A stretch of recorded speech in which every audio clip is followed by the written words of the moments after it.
take the truck. Okay. We're on. Praise the Lord.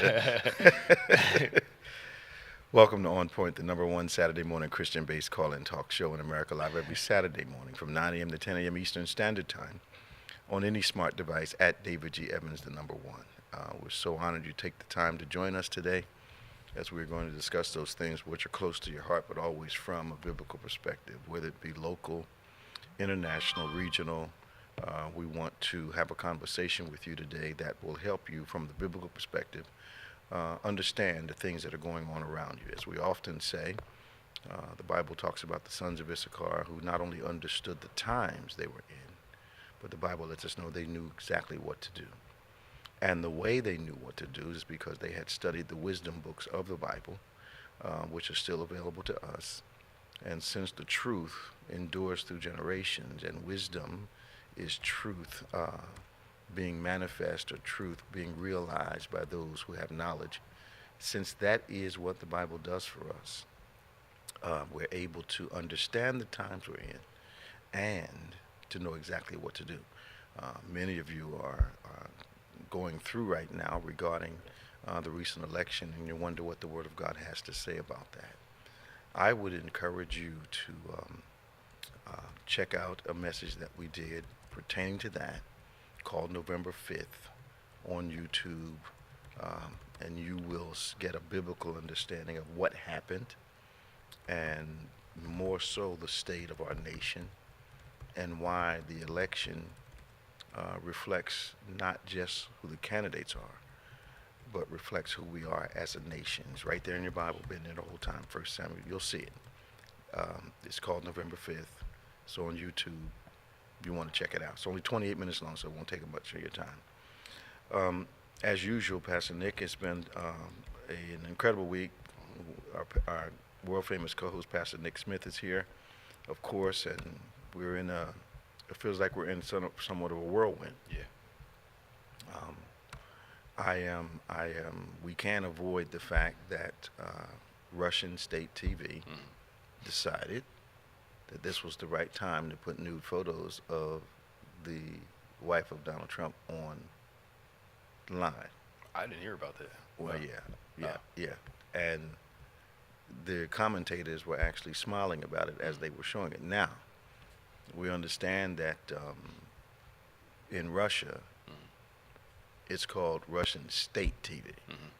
So nothing is broadcast without President Putin's permission. Yes. So people are controversial right now about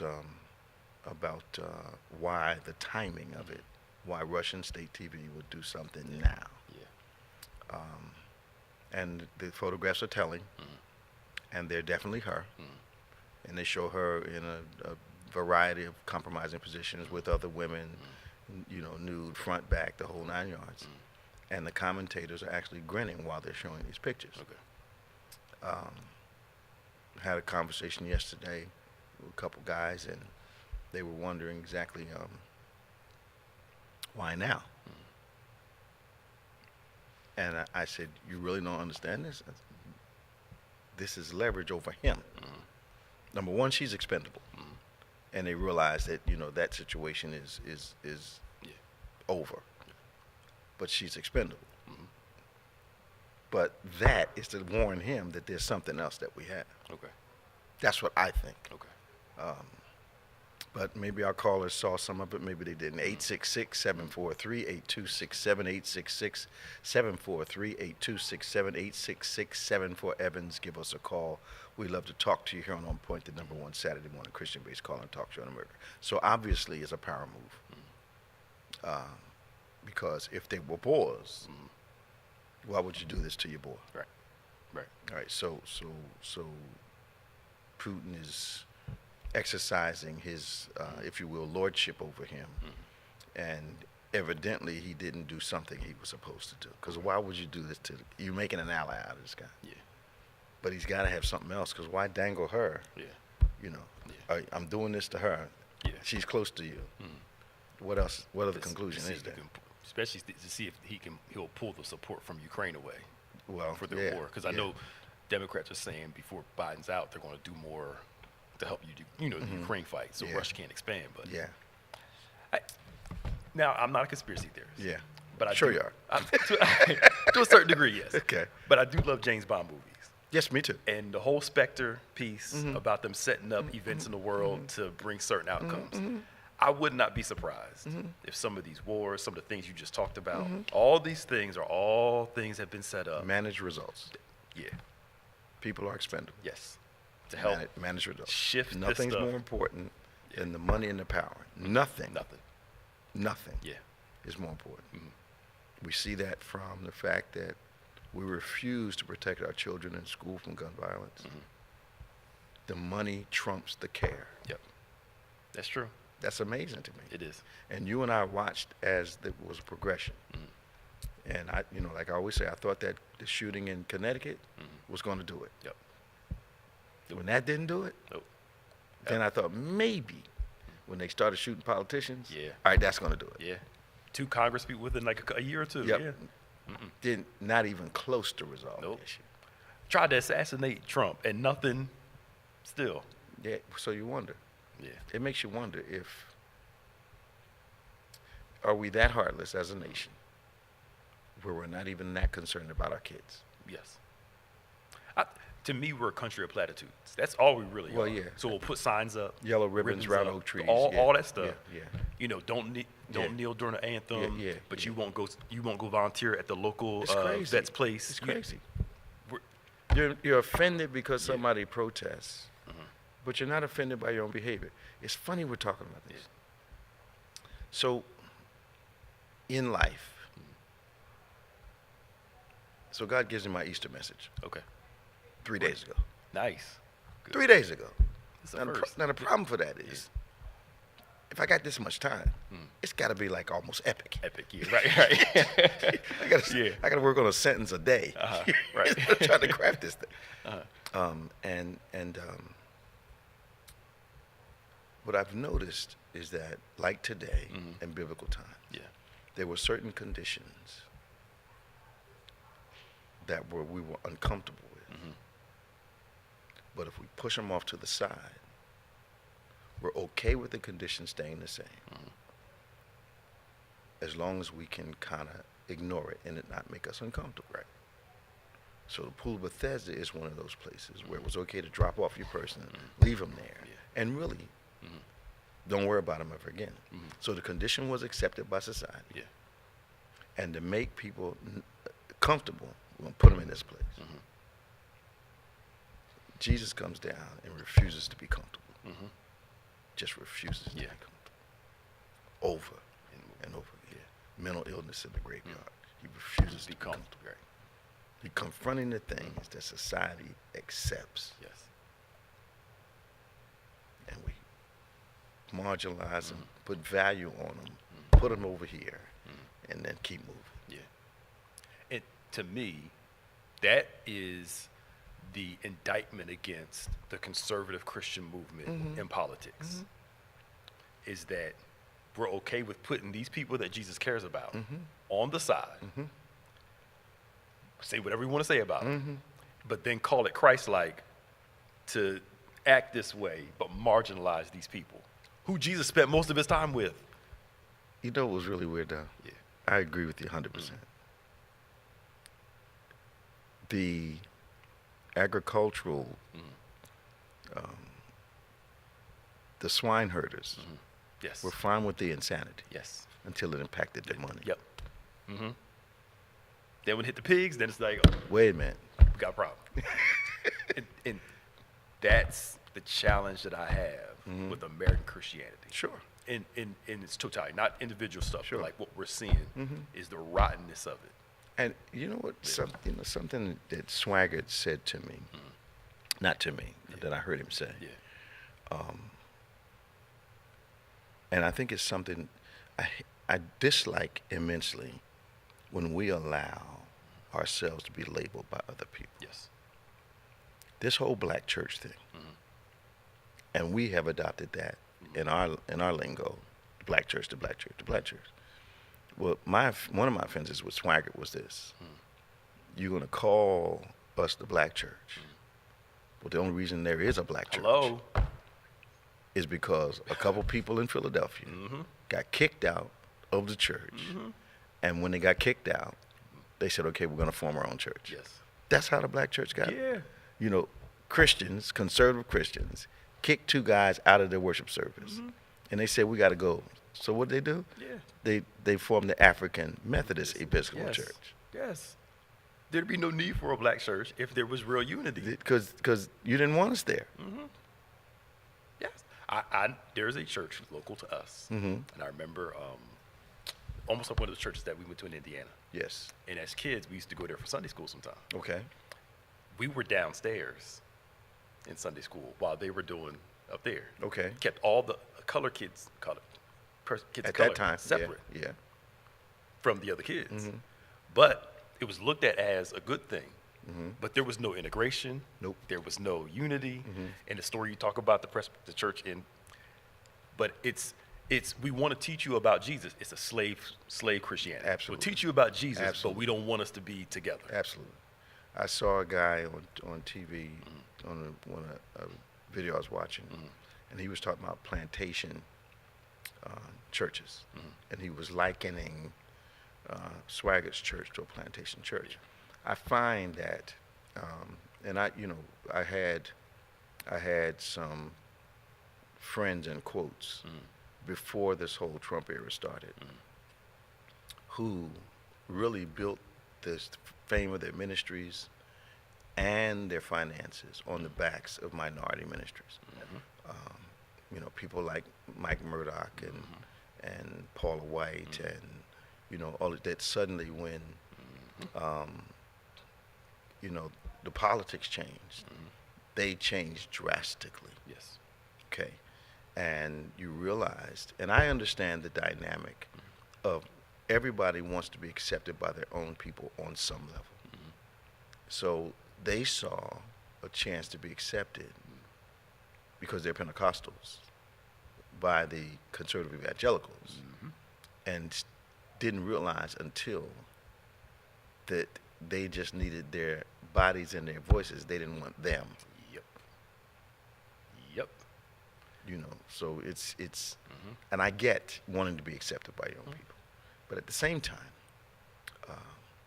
this whole last 8 years or so has caused what was hidden, but also showed me the mercenary nature.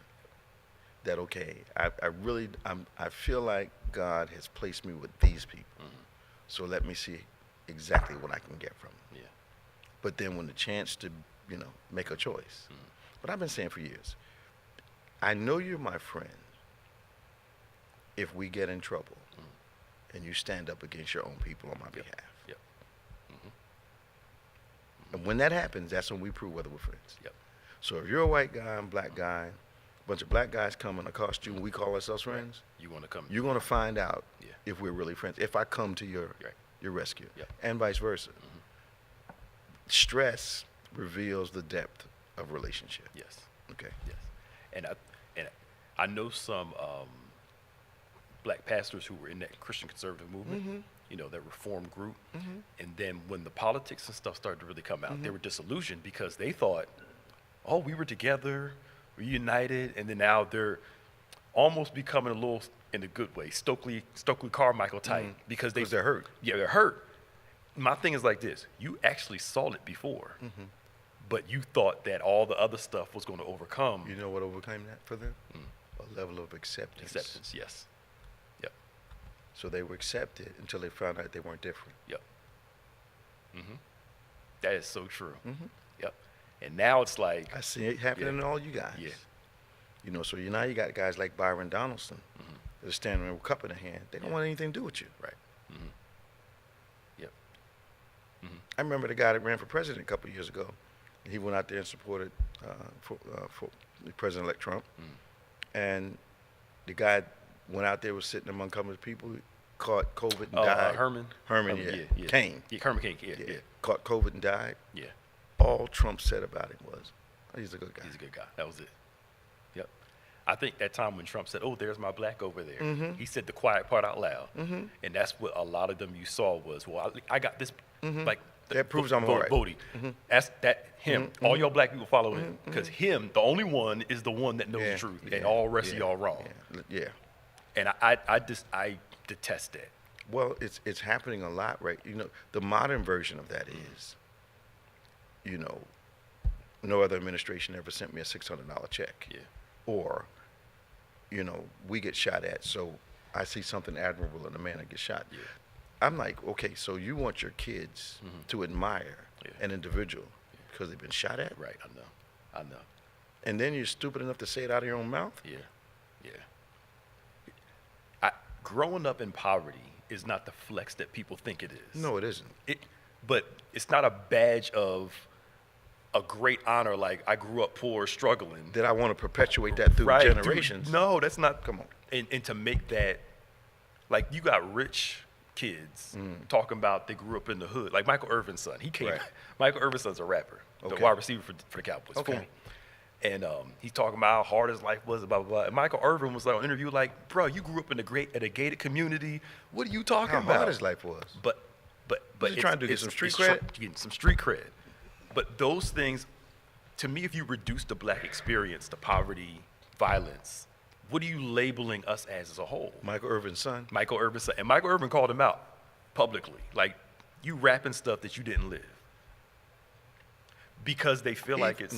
He was confused. He thought they were talking about a science project at school. That's the project that he had. Yeah, right. No, people that grew up in the projects let me not throw a blanket statement. Like you grew up in the projects. Absolutely. I grew up in the suburbs. We didn't grow up. We grew up in poverty for the most part in suburbs. But I don't want my kids to experience that. There's poverty in the suburbs. Yes. I don't want my kids to experience that.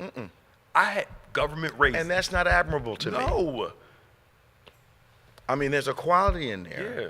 that I think is missing in a lot of our young people today because we will not expose them to the level of responsibility and the level of teaching them how to evaluate opportunity and appreciate progression. And, you know, so we're not educating our kids to, you know, I talk to my kids all the time about where I came from, what I was doing, you know, how we lived, that kind of thing. And they ask me questions, you know, did you ever have, no, we didn't have that. No, we didn't have that. You guys are living real good lives. Yes. But don't start telling me you're a gangster. Yeah. And if I gave you Camden, you couldn't be one. Right. Come on, man. I know. It couldn't be a gangster if they own Harlem. Right, I know, right? Come on, man. But trying to get that cred and trying to get that, I don't know. I mean, it just, my son. But who would believe him? I know. Who would believe Michael Irvin's son had a hard life? Thank you. That you grew up poor or something like that. Bruh, this is back in the 90s. He's living an NFL life, man. Thank you. But that need for acceptance. Okay. And that need for something. Okay. To rebel against what I had. When the reality is most people I know grew up poor, didn't want to grow up poor, and don't want to go back to being poor. And I think what happens, Pastor Nick, is that we, as a child, because we always had clothes, because we had a decent place to live, we lived in the projects, but the project house was kept up. Yeah. Okay. The yard was kept up. You know, it was not common in the projects, but you know where we lived, it was in the projects. Yeah. But the house we didn't think you just let it go because you're in the project. Yes. So there's a way to be content in whatever state you find yourself. Yes. And care for what you have. Care for what you have. Yeah. And teach that as an ethic, so that when you do better, you don't lose that. Yes. I didn't learn how to make my bed in college. I learned how to make it in the project. Yes. And we had to make it every day. Yep. I learned how to clean a kitchen in the project. So those things you carry the rest of your life. Yes.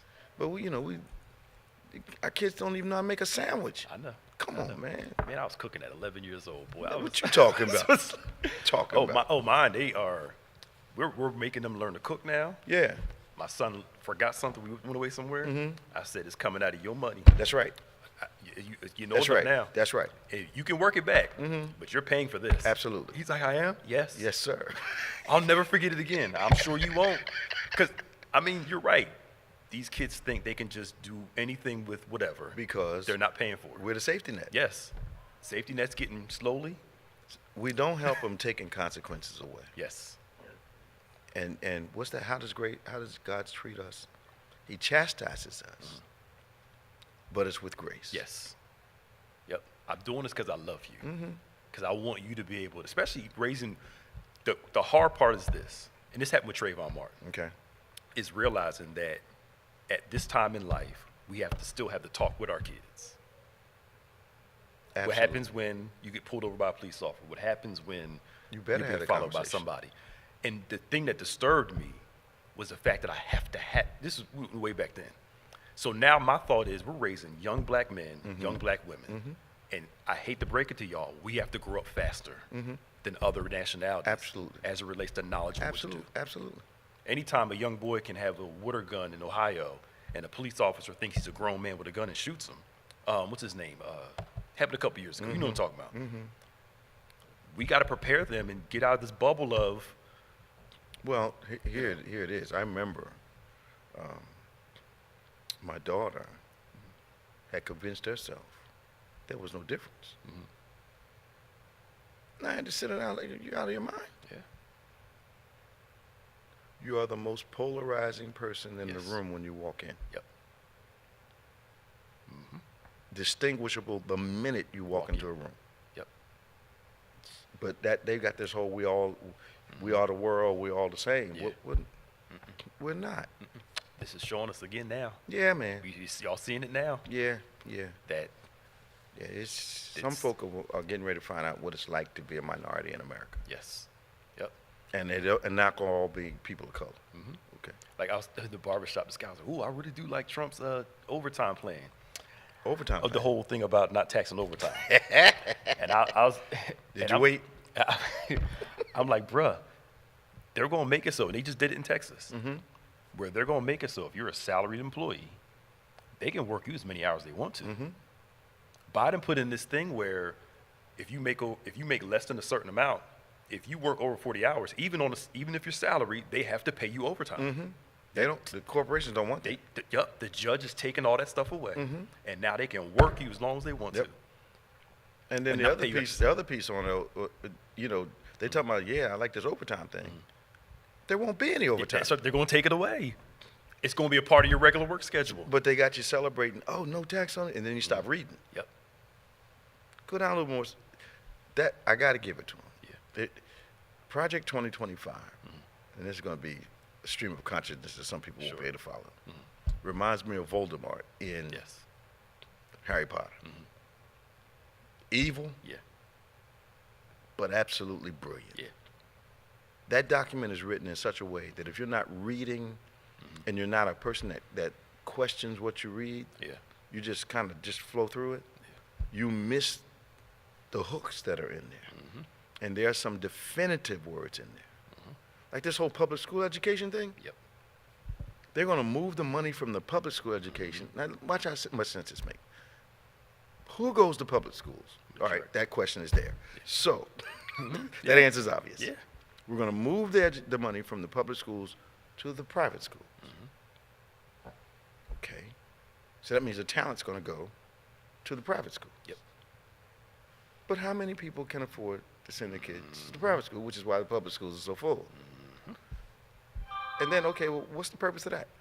We want to get all those children who have generational economic affirmative action out of the pool. What kind of pool? The pool for the military when we get ready to go to war. Yep. Because now every kid in high school, I believe, is going to have to take a civil service exam, so they're automatically registered to go in the Army. We can draft you when we get ready. Yep. Yep. But people aren't reading that far. Nope. And that's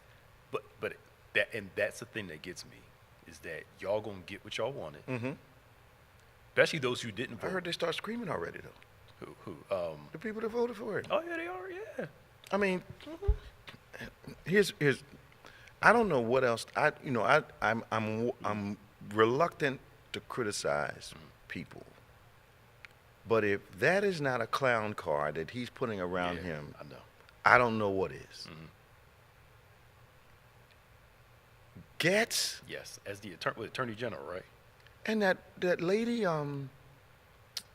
what's her name? Babbitt, whatever. Lauren Bobbitt, her? That woman. Okay. And, Kennedy. Who one day believes in vaccines, another day, I'm not taking vaccines away from people. Yep. I know. And now the whole crew's a clown show. It is. But. And to add a little color to it, he got the Indian guy up in there. I don't know if that's the way to identify him. Vivek something. Yeah, whatever his name is. Yeah, Ramaswamy, whatever. Yeah, that guy. Yeah. Got him in there for the mix. You know, because they think people of color are silly enough to think that's okay. Right. And then they're rolling out they're already planning how they're going to do 1 million folk to get rid of them out of the country. 1 million. Now, here's the problem, Pastor Nick. If you're born here, you're probably going to be okay. Yep. But your parents and your grandparents, I get the parents and the grandparents out. Yep. Most people will follow them. They said at least 1 million right from the gate. Yeah. So is it then? Some of our Hispanic and Dominican and Cuban, is that when they're going to start crying? Because it's going to happen to everybody else. Yeah. No, they're not discriminating on this thing. Okay. Nope. Does the United States have immigration problems? Sure. Is it bad as people say it is? No. It's the same problem every single presidency. It's like, it's not. And remember the guy said, y'all going to try to put this wall up. All we're going to do is go under it. They're going to go around it. They're going to find ways to get through it. It was a ploy. Yeah. They built about, what, a quarter-mile wall? Yeah. And I thought we weren't paying for it. I know. Okay. Yeah. I know. I just remember that I'm going to make them pay. Yeah. You ain't going to make Mexico do something. Right. I know. But people believe it goes the opposite way too. Well, I'm not voting for her because her and Biden didn't stop the war in Israel and Gaza. How the heck is the United States president going to stop a war in another country? How tall is your ego to think? And how stupid are we to think that we can tell another person what to do in their own country? Watch this.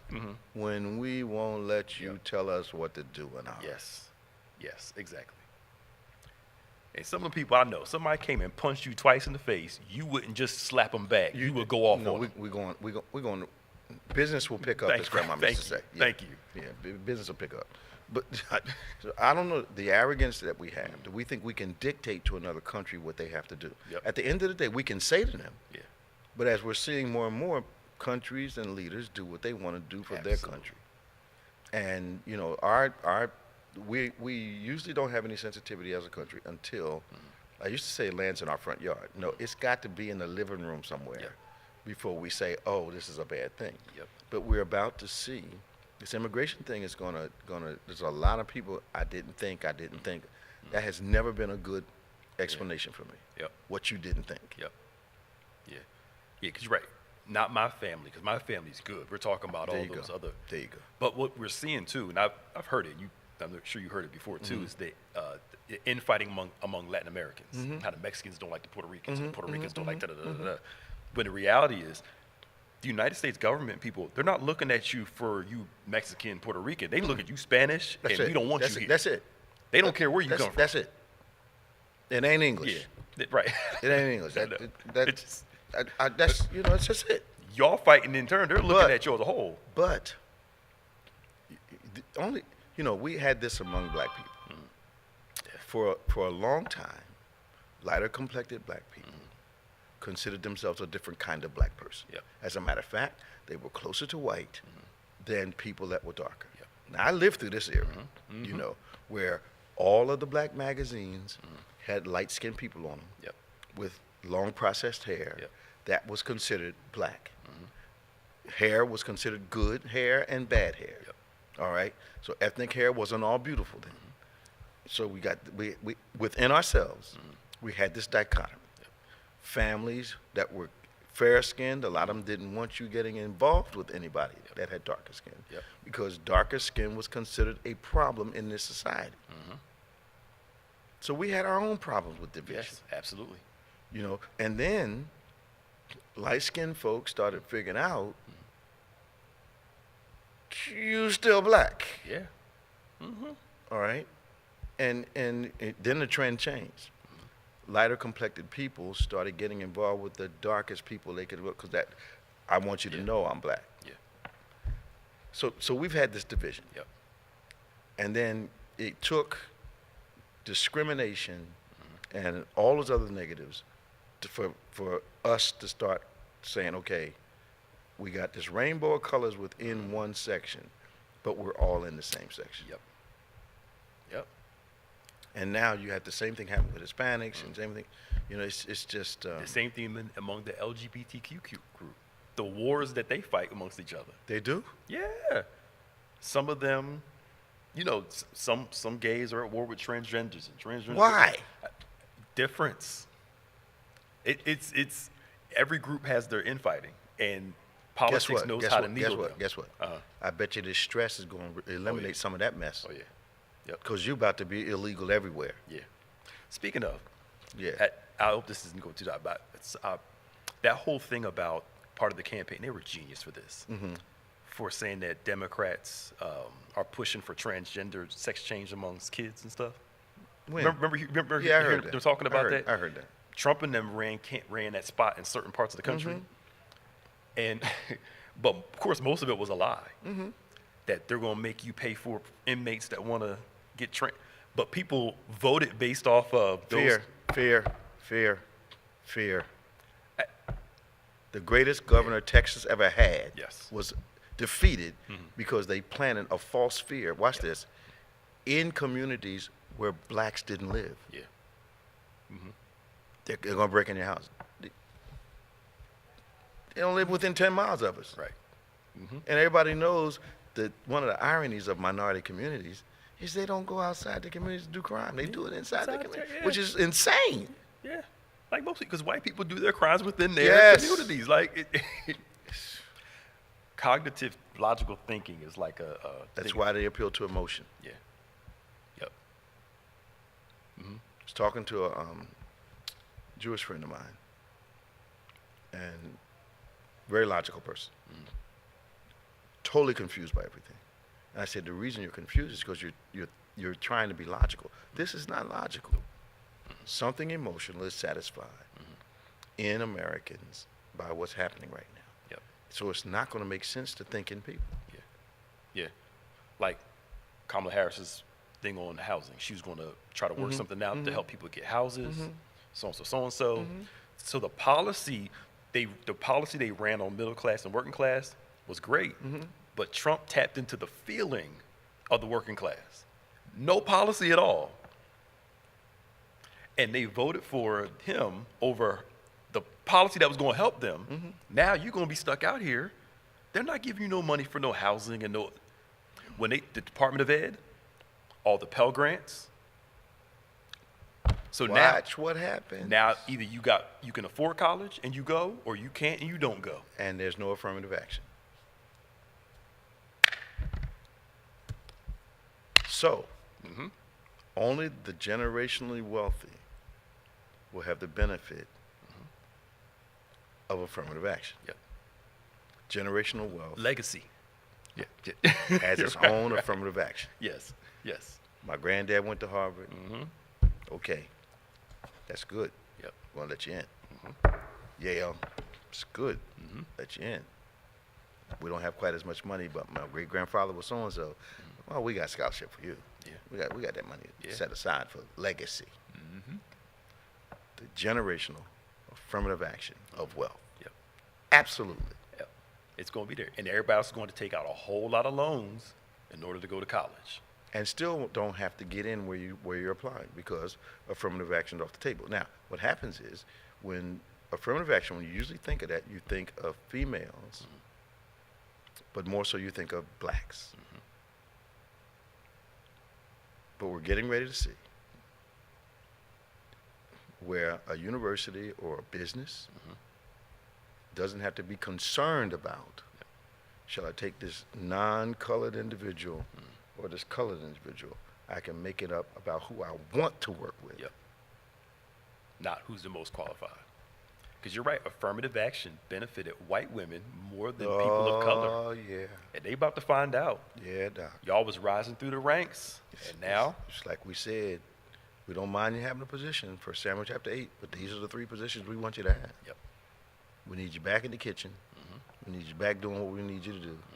It's and this whole, that thing you taught me about the conservative Christian concept about females, I was totally unaware. Man, it's like back in the old Doc, eight. you're here to have babies, stay home. Yep. That's that Christian conservative movement. Yep. The white Christian conservative movement. But I have friends who were part of Southern Baptist Convention. But they were there for the economics. Yep. But in order to get the economics, they had to compromise what they believed or what they said they believed. Because when they came after us years ago, it was like, our doctrines are a little different. Do you think you can tone it down? No, Right? No. You preach what you want to preach where you are. Because at that time, 20 years ago, 24 years ago, we would have made New Jersey an official state if we brought our congregation into it. Okay. And they offered us. In retrospect, sometimes I was, wish I just took it, But sooner or later, they were going to walk in here, and it was going to be like, no, we can't have this. But the economics of it is very tempting. So, but most people are not going to take a position when money and power are in the balance. Yep. And at that time, I said, we can't do this. The guy sitting there, he said, and it was. I remember his face, man. He was like, if you come in, we'll be an official convention, and this is what we're able to do for you. When you need this kind of money, we'll have it all, blah, blah, blah. And I knew it wasn't for us. Yeah. It was making stuff available to them. Yes. And I thought about it. I looked at him. I said, well, our doctrinal differences are way far apart. Yeah. We're not going to be able to join you. And the cost to do it wouldn't be worth it, because they would have tried to do everything in their power to, it's good. We would have had to publicly affirm things that we didn't believe in. Yep. And it was, he didn't know. He didn't know that didn't lend itself to my personality. No. And then especially all the scandal that came out with all the, the stuff they did to women and all that stuff like that. It would have been. And little did we know when we went to Indiana that we were in one of the hotbeds of this mess. Yes. We're out there, getting educated. And, you could feel little things every now and then. There weren't many of us at the convention, but, we went out there to learn. We're going to learn. Yeah. And we didn't get any of that when we went to Jacksonville, though. I didn't go to Jacksonville. It was like, we were vast minority. Yeah. But nothing like what happened in Indiana. No. Indiana was, It was something. Yeah. And my problem is, what you said it years ago, if somebody keeps preaching on something for a long time, they believe it's very telling something they're doing behind the scenes. Because if you only preach against one thing all the time, Yep. you're usually guilty of the thing you're coming against. Something wrong. And that's when all that stuff started to come out. Something wrong. It's like these preachers that are hard on gay people. Yep. I mean, just hard. And you're right. And my thing is like this: if we're going to talk about a biblical sexual ethic, as they call it, is that what they call it? Yeah. So they use college terms. Okay. If you're going to preach against the LGBTQ part, talk about sexuality as a whole. Yes. You can't be railing against gays don't do that. and you raping women over here, molesting people over here. You got 3 side bait, And I'm not talking. No. And I've been to some of these conferences and around some of these people. You've been around them now. Now, the one I go to is cool, but some of them there have this thought process that we got the sexual issues. I'm talking about the black church. Yeah. But they stuff is coming all out. They got the same, if not more. I told you about when I went to George Barner called about 40 of us together in Dallas. And one of the guys there had written this book about his own experience. And part of his presentation to the crowd, because you were allowed to promote your book, was, you guys got a problem with this. So I'm looking to see what some of the generals were going to say, and nobody's saying anything. Yeah. So the guy finished his spiel, and I raised my hand. I said, "We need to clear something." That's what I love you for. I said, Go on. your problem Yes. is not our problem. Yes. And the blank that went across his face. And of course the room was, Yeah. and Blake and Jakes and all of them were there, and we talking, and I'm like, so I went in on very nicely. I said, do not identify us by what your problem is. Yes. He was like, well, no, you said it. And like, here, you need to take this. Yes. Oh, yeah. Yeah. Okay. All right, here we go. So after that, every time I raise my hand, Thomas and Blakeson would say, "Oh Lord, we're about to get thrown." We're never going to be invited back. But it's just their problem is not automatically our problem. Yeah. And everybody's got their problems in their share. So we ain't sitting there saying that. But the premise is, I think, I was telling somebody the other night, if you know you're flawed, that should give you more compassion to leave the grace with other people. Absolutely. I ain't saying validate people's sins and stuff like that. But you ought to have some compassion. Yes. And you ought to have some mercy. Yes. Okay. Yeah. I just, I don't know. I watched some of my evangelical, quote unquote, friends, because that has changed since the politics came, have a lot to say about sexuality and other people. Yeah. And all of them got 6, 7 kids running around the house. So if it's that bad, Right. I know. why are you overproducing? Come on, man. Come on, man. So, all right, Anyway, let's we have no phones today for some reason. Yeah. I don't know what that is. I thought maybe they'd have it fixed by now. They're trying to work on it. The cabinet picks. Yes. Do you think we're being too critical of the fact that it looks like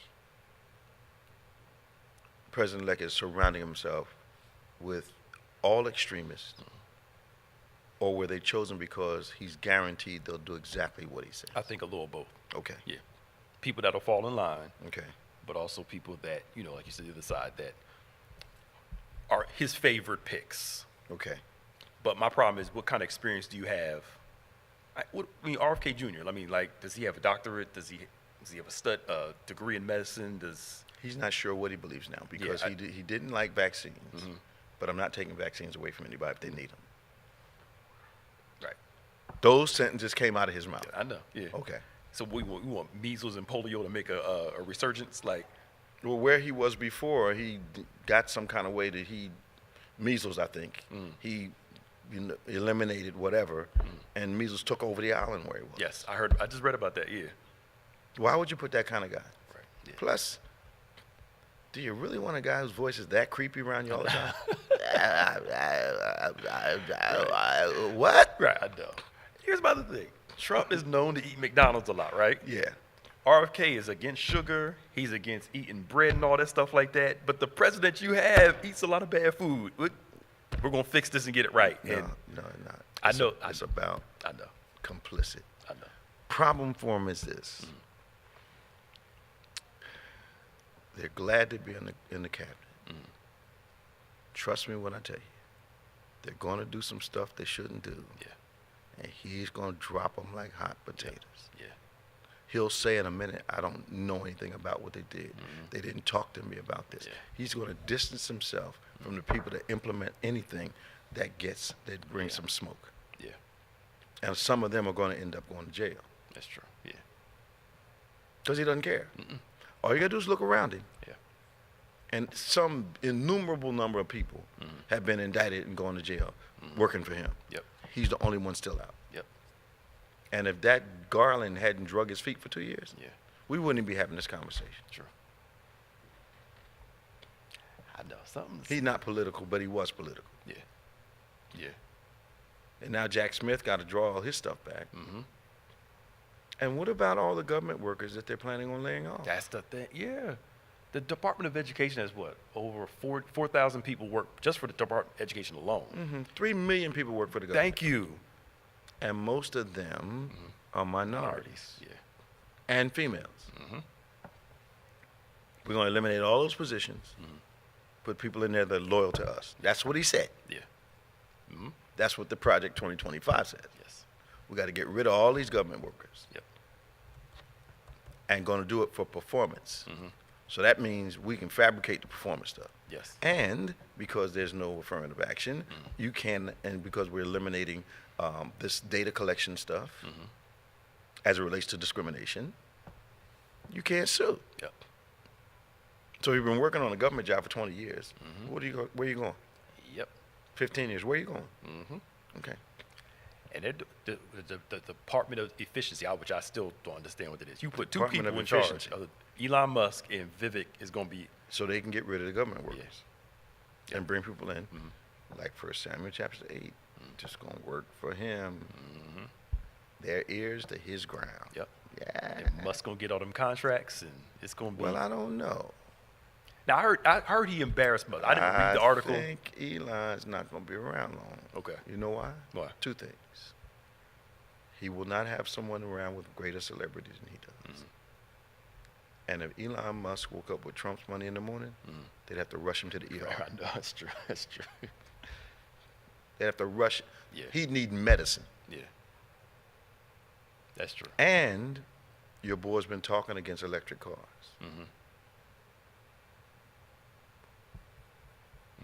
He's part of his stump was these electric cars are driving Detroit out of. Now, whether it was just to get the votes from Detroit, Votes, right? Yep. you know, trying to get the union vote, whatever it was, but he came out with it. Now, whether him and Elon, whatever his name is, they had a conversation. Look, I'm gonna have to say this on the campaign trail, but I understand he's getting on Trump's nerves because he's showing up in places and voicing his opinions when his opinions are not wanted. Right. Okay. He's gonna make him uncomfortable. Okay. He's not gonna have. It's too much ego in the room. Yeah. He's not gonna have him around. No. He can't have a guy that's got more money than him. Right. And Elon, for as weird as he is intelligent in the area of his intelligence. Brilliant in that area. Yeah, he's a quant. Yeah. He's a quant. Yes. Other places, but Yeah. that in that area, He's a quant. I'm wondering, because I'm honestly thinking about trying to get all of my followers on X to shift with me to some place else, like fan base or something like that. Because what I've noticed since he's taken over, our type of input, posts, get no action. yeah. Oh, they shifted the algorithm all around. Yeah. You But got to pay for it, basically. They're doing it for a reason. You got to pay for it. Yeah. And what they want us to pay, I'm not sure it's worth it. No, it's not. Because there are people leaving Twitter, going to Blue Sky, a couple other places. And something Don Lemon put out that somehow, I got to watch the video again, the legal part of Twitter is now in a conservative court in Texas. So this conservative court, Trump-appointed type place in Texas, they can sue you based off of what the Texas law, what they'll do, the conservative judge, rather than liberal. And so say you post something on X that Elon got a problem with and they find it offensive or whatever like that, they can take you to court in this conservative. So now, you know, certain, The Guardian, they got off of Twitter. Did they? Yeah, because they said our resources are better somewhere else. Because I don't know what legal ramifications are in line if people say stuff that Elon doesn't like. Right. Right. And he took those people that, the section that they had that kind of would protect the site from trash, he got rid of all those people. Yeah. Oh, no, they're all back. Yeah. So now you're subject to see anything on there. And his stuff invades everybody else's stuff. Yeah. Yeah. You have to move over to this, to the For You one, not every, for everything. That it switches over to get away from him. And you can't mute him. It's the price thing. Can't shut him up. But I just. It's something to think about, yeah. So Trump wants reparations for white Americans? So they're going for opportunities they probably didn't even apply for? Yeah, or you felt like you were looked over and was hired by, somebody else. Somebody else was hired over you, and you think it was because of your race. I thought minorities couldn't do that now under that administration, Project 2025. I thought that was taken away. White Americans, previous stuff, I think. So they can get lost wages from who? Yeah. So say we both applied for a job, they gave me the job, and who they getting the money passed from? over the white person. Who they getting the money from? I don't know. They're either going to try to work it out. So either sue the company. Business people not going for that. I know. They're not going. I know. They just they talking that crap. Yeah. They're not. Business is where their focus is, which is why no overtime. Blah blah blah blah blah blah. Yeah. Business is where the focus is. Anything that negatively affects profit, they will not implement. You hear me? Mm-hmm. Okay. And if they do implement it, cost for us is going to go up. Yep. This whole tariff thing, they're depending upon Americans not knowing what a tariff does. Yeah. Yep. The majority of stuff comes from China. Go to Walmart, watch all your prices go up now. Mm-hmm. We pay the tariff, not them. And business sure ain't gonna take the hit. They're gonna pass it on to us. Yeah. Look, if they put a tax on a product for 200%, and American people buy the product, the company's not going to lose money. They're going to raise prices on the product. Mm-hmm. So ultimately, the buyer Yep. is the one that's taxed. It's so simple. I know. They don't. So do they think we don't know enough about business that, okay, you're going to charge this company more, and the charge is going to stop at the company? No. Yeah. Some of his supporters thought China paid the tariff. No, you end up paying it. They're like, no, they're going to pay it. He's going to tax them. It's going to help us. No, it's not. No. Mm-mm. Stuff's going to go up. Mm-hmm. But until that happens, Mm-hmm. it's going to be fine. I know. How do you block overtime pay for 4 million workers in Texas? How do you do that? That's that.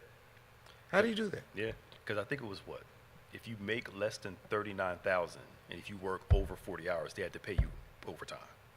Biden's rule was upping it to like in the 50s, and now they cut that out. And watch every state start implementing this. Here's the thing. I didn't know until like the last 10 years. They have to find a court somewhere that will do what they want to do, and then all the other courts can do it because precedent has been set. So Texas is where it starts, and watch it start to snowball. It's going to snowball. And the people that thought he was going to take care of them about to find out. Republican policies, as a rule, do not favor working people. Yep. Okay. I wonder how many people get fired because corporate America and capitalism looks at people as dispensable. Absolutely. You're not going to do it. I'm going to find somebody else. Absolutely. So oh well. And but it doesn't happen to us at all. It's the thing Sam said. It's y'all have sinned, not all have sinned. Not all have sinned. It's it'll never happen to us. What they're talking about is those people. Well, who are those people? Well, all those other people. Okay. Yep. And then your child comes home. I can't even say that now. I used to think that what happened to people's children would impact the way they thought and felt. But no, you got families divided by this mess. Yes. Okay. Yep.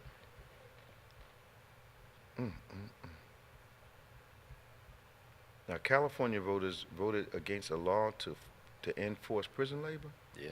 What they call forced when the guys are working on the highway and stuff? They're working on the highway, making stuff in the prisons. They're basically like, if you don't work, you're in trouble. Okay. So remember we talked about how. So do they pay them for that? Like maybe like 2 cents, 5 cents. Okay. How much should you work? How much should you make in jail? I don't know. But remember the. We got an officer down here. How much should you make in jail? How much money should you make while you're in jail? I thought you're in prison. I think this is what happened. This is the problem. Is that when they outlawed slavery after the Civil War, it was slavery except if you're in prison. Okay. So you lock up a lot of people, look like us. How we change your prison from being out in the field, I can lock you up and make you do the same work. Brilliant. That's what it was. Brilliant. Just brilliant. We'll put you in jail. Yeah. We got our free labor. That's pay you 1 cent to do it. Absolutely. I think that's my problem is not place to sleep. There you go. 3 meals a day, and work clothes. Work. Yep. Okay. Yeah. If it was fair across the board, everybody, nationality, gender, whatever. But Well, here's my question. Yeah. And it's I don't know why as people of color we can't have frank conversations. Why do I volunteer for that? that's the other problem. Why are you doing stuff to do? Why do I volunteer? And you can't blame racism. We ran out of time? Yeah. Oh, man. Thanks for joining us today. We want to invite all of you to worship tomorrow at 11 a.m. here at the Plaza in Lindenwold, New Jersey. You can also join us virtually tomorrow, 8 a.m. We're coming to the close of our series on the Holy Spirit called The Unlimited You. I believe you will find this closing message to be one that is also going to speak to your heart, your mind, of course your spirit, but also revive your faith. God is a resurrector of dreams. He is a resurrector of dreams. So we want you to join us tomorrow. Our midweek services are fantastic. Noonday service, 12 o'clock on Wednesday, 7 p.m. service. You want to come out. Those are 2 of our Bible studies. Really all of our services are Bible studies. Catch the Fire Thanksgiving Drive. We need 25. So 35, yeah. $35 offering from each individual, for each family. $35 per family is what we're doing. Decide how many families you're going to sponsor during Thanksgiving. And the giveaway is going to happen on the 23rd, which is a Saturday. If you need some updates, you can text to BBC News to 28950. If you want some spiritual elevation, BBC Elevate to 28950. We want to pray with you. Send your request to prayer@gotobethany.com. And we want you to subscribe to our podcast platforms and YouTube and that stuff. You go to David G. Evans 1 and BBC of NJ. It'll take you both to our YouTube outlets.